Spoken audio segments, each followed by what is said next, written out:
What's good, y'all? What's good, Real Talk Squad? This is Miles, and you're listening to Real Talk with Miles Johnson, where you know we always keep it real. It's MJ's Monday mailbag. We coming week by week, brick by brick, and the 5 year is coming very, very soon, July 20th. But we got some great topics that y'all brought to me that we're gonna bring to life, and it's gonna range from Hurts versus Burrow.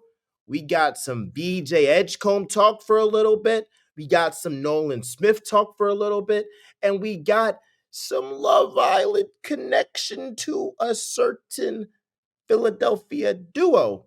And matter of fact, coming fresh off this Love Island season, I've been talking about it with my sisters. I've been talking about it with some of my friends, my homegirls, some of my homeboys too. Hey, if you're a man and you watch Love Island, bro, here, don't have no shame. Don't have no shame. At first, I was like, if you're watching Love Island during the NBA Finals as a man, like personally, I think that's insanity. I think that's insanity. But it's like there's no sports going on right now. And if you started watching it with your girl, and then you got hooked with it. I don't got a girl, but you mean. Let's just you mean. And then like you start watching it, you start getting hooked. It's no shame in it. It's no shame in it. So Huda and Chris are just like Ben Simmons and Joel Embiid. Huda is Ben Simmons. Chris is Joel Embiid. Huda, just like Ben Simmons, is emotionally unstable and unwilling to grow. We ain't see Huda grow all season. Ben Simmons, we haven't seen him grow since he entered the NBA. This guy was the same player his rookie year till, well, he got worse now, but at his height, he was the same player he was his rookie year. Huda ain't changed from day one to the finale, bruh. And ultimately, they're the reason why the couple could not reach their highest heights. It's the reason why Huda ain't get 100K. Huda is the reason why they ain't get 100K. Ben Simmons is the reason. Ben Simmons is the reason why the Sixers did not win the championship. And Chris and Joel Embiid, they doing their part. They're doing their part. But at a certain point, it's like, I can't do it all by myself, bro. I gotta meet you somewhere, dog. I gotta meet you somewhere. And both guys are like, I'm tired of this stuff. I'm tired of stuff. And they get checked out. And that's what both of them did. So that's the perfect comparison. Huda and Chris are Ben Simmons and Joel Embiid. And I was there game 7, 2021, when Ben Simmons literally had Trae Young under the basket and passed the ball to Matisse Thybulle. Are you fried? Are you high? Are you on drugs? Hard drugs? Are you from K&A? That was crazy, dog. It was insanity. But ultimately, dog, that is my comp. And shout out my dog Ace, bro. Shout out my dog Ace. We going just shout out those short kings. You feel me? I'm saying. I think bro is 5'10. All right. I had a question asked. Do you believe Jalen Hurts is better than Joe Burrow? I do.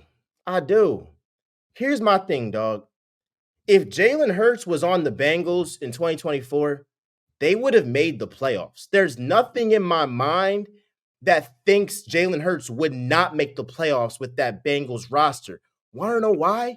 Because I saw it happen in 2023. In 2023, the Eagles defense was actually worse than the Bengals 2024 defense because they were ranked 26th in total defense.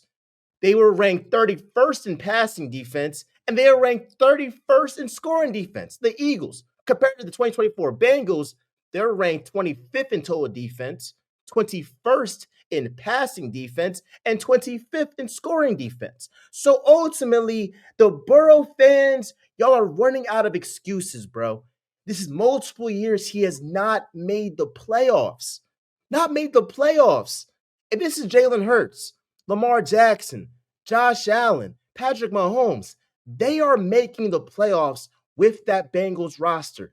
They are not losing to the Patriots week 1. They are not losing to the Chargers after your defense forces multiple punts, dog. And what happened? The team that got that last touchdown won the game. I like Joe Burrow. He's going to put up those stats. He's going to put up those stats. There is no debating that compared to Jalen Hurts, Joe Burrow is going to put up more gaudier stats. That's a fact for sure.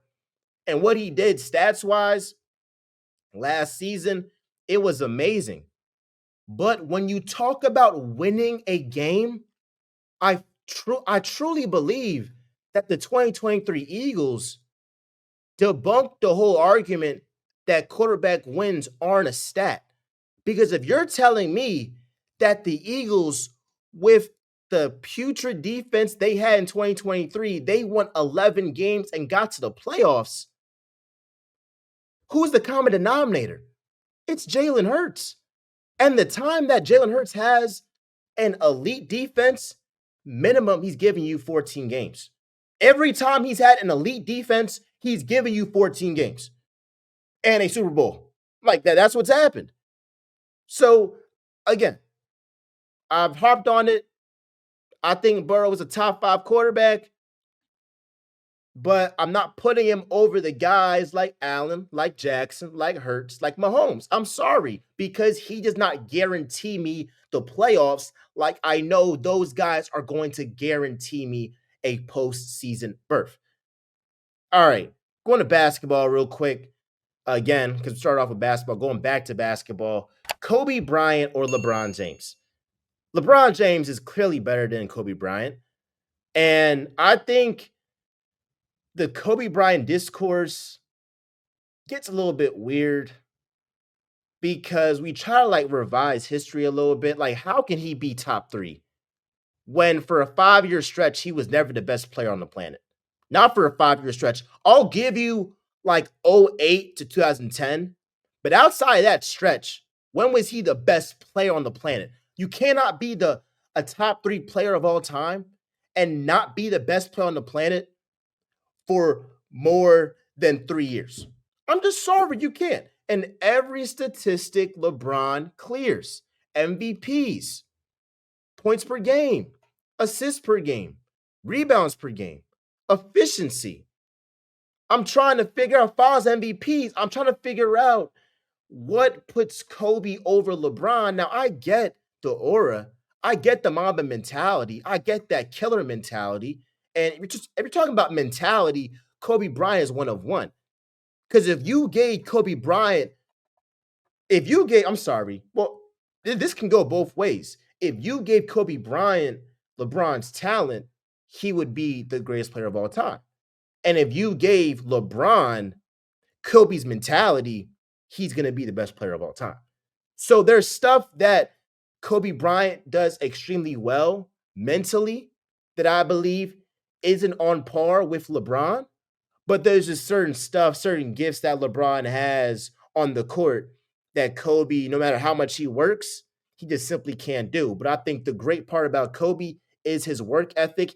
Yes, he had the talent, but it was his work ethic that separated himself. And I think that type of aura is why folks kind of overrate him. And I do think his passing made people get a little bit nostalgic and be like, rate him higher than what he actually is. I still got Kobe top 5, top 6. I saw a ranking, they had him 11. I can't have him at 11. But anywhere between like 5, 6, 7, I have him in there.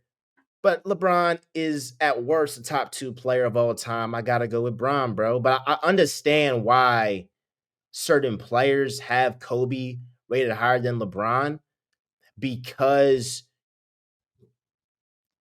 the way that Kobe showed his killer mentality, it was a different way that LeBron was more nice. Kobe was he was cutthroat. LeBron wasn't cutthroat like that. Well, he was cutthroat in his own type of way.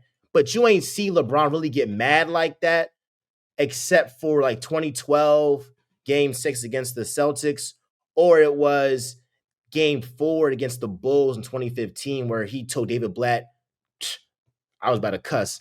David Blatt, give me the ball. I'm about to go out here and get this game winner after Derrick Rose got that game winner. So ultimately, it's not crazy. I don't know. It is crazy to say Kobe over LeBron. Unless you're a player. Then I get it. VJ Edgecombe. I was asked, When do I believe VJ Edgecombe will be a star? Listen here. If VJ Edgecombe shoots 36% from three, he will be an all-star. He will average 25 points per game. You got to think about this, bro. Anthony Edwards, once he started shooting the ball at a 36% clip from three, he became an all-star. That's when he started to average 24 points per game. That's when you saw him really ascend to becoming an all-star. Jimmy Butler. When did Jimmy Butler become an all-star? When he started to shoot the ball at a 36% clip. You feel me? That's what happened. So ultimately, there's nothing in my mind that makes me think VJ Edgecombe isn't going to go crazy and improve his three-point shot.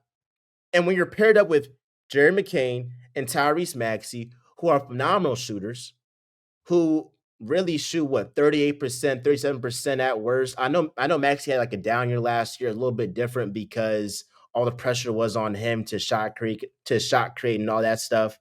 But those guys are really great shooters. And BJ Edgecombe, his background, knowing who he is, the generator, I believe he will improve his shot. So I will say that by year four, VJ Edgecombe will become an all-star in the NBA. And by year three, you'll see him separate himself from the other rookies in the class for sure. Honestly, like, I'll take that back. That's actually being disingenuous. Year I see him year one with Cooper Flag separating himself. But you talk about like year one, probably going to be like a 3-and-D player. Year two, take more of like a role, controlling some of the offense. And then year three, you're going to really see him blossom. So I take that back, bro. I'm sorry, y'all. I will actually say by year three, I see VJ Edgecombe becoming an all-star in the NBA, and he will drastically improve his three-point shot year by year, just like Ant, just like Jimmy Butler. He got that in him. Last thing, Nolan Smith. Nolan Smith is a dog. No pun intended. He is a Georgia Bulldog, but he's also a flat out killer. And what he did after the bye week for the Eagles was flat out dominant. 10 plus sacks, a franchise record in the postseason with 4 plus sacks. He was amazing. He showed up on the biggest stage, especially in that Rams game. I mean, you saw it too in the NFC Championship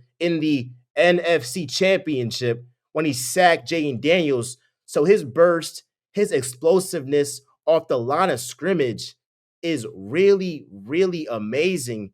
And we got to see with competent coaching what Nolan Smith will do. And I can't not wait to see what he does next season with another year under Vic Fangio. You got to think about this, bro. Whether it's Cooper DeJean, Quinyon Mitchell, Jalen Carter, Nolan Smith, Jordan Davis, Mora Jomo, all these young guys. That was their first year in Vic Fangio's system. You know how crazy that is? In that first year, you win a bowl being that young?